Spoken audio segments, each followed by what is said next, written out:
Pambansang kamao, sinabi ang pinakamahirap na laban niya at pinakamadaling laban sa buong karera. Pero bago yan, sinabi muna ni Pacman ang 4 na pinakamagaling na boksingero sa ngayon. Unang binanggit niya ang pangalan ni The Monster Inoue. Champion ito sa 4 na dibisyon at naging undisputed sa 2 dibisyon. Undefeated ang kartada at number 2 sa pound for pound rankings. Pangalawang binanggit ni Pacman si Canelo Alvarez. Champion ito sa 4 na dibisyon at naging undisputed sa super middleweight. Sa ngayon, number 8 si Canelo sa pound for pound rankings. Pangatlo si Terence Crawford, champion sa 4 na dibisyon at naging undisputed sa 2 dibisyon. Sa ngayon, undefeated pa rin at number 3 sa pound for pound rankings. Pang-4 si Alexandre Usyk, champion sa 2 dibisyon at naging undisputed din sa 2 dibisyon. Still undefeated itong mga tol at number 1 sa pound for pound. Sa history, 3 boksingero lang ang naging undisputed sa 2 dibisyon. Ito si Inoue, Crawford at Usyk. Sa hanay naman ng mga babae, ito si Claressa Shield. Ayon din sa mga eksperto, ang status ngayon ni Inoue ay pwede nang pumasok sa Boxing Hall of Fame kahit magretiro na ito ng maaga.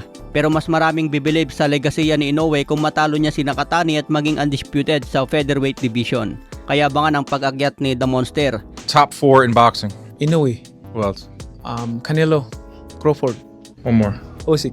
Sa ibang banda, tinanong din si Pacman kung sino ang pinakamatindi at pinakamahirap na laban sa buong karera. Sinagot ni Pacman ito raw ay mula sa pangalawang laban niya kontra Manuel Marquez.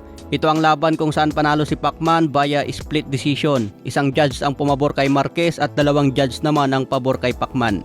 Ito ang laban na sinasabi ni Marquez noon na dapat panalo siya. Samantala, tinanong din si Pacman kung sino ang pinakamadali niyang nakalaban sa buong karera.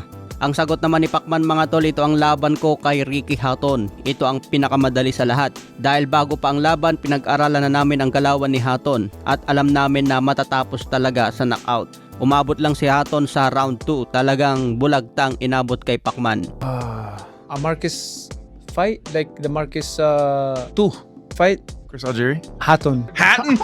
That's Samantala, sinabi rin ni Pacman sa isang panayam na lucky punch ang naging panalo ni Manuel Marquez sa kanilang pang-4 na laban. Ayon sa interview ng Fight Hub TV, sinabi ni Pacman na tatapusin ko na sana yung laban namin ni Marquez dahil sa sobrang gigil ko, naging pabaya ako sa depensa. Kaya sapul ako sa lucky punch, kaya dun ako natulog. Aminado si Pacman na solid ang tumama sa kanya dahil din sa sariling pagkakamali. Tinanong din si Pacman kung ano ang maalala niya sa naging laban niya kay Floyd Mayweather. Sabi ni Pacman, ang alam ko talaga panalo ako sa laban na yon. Hindi ko alam kung paano nanalo si Mayweather. Pakiramdam ko kasi tumatakbo lang siya sa ring. Sa iba pang balita, binunyag na rin ni Sean Gibbons kung sinong boksingero ang next fight para kay Pacman.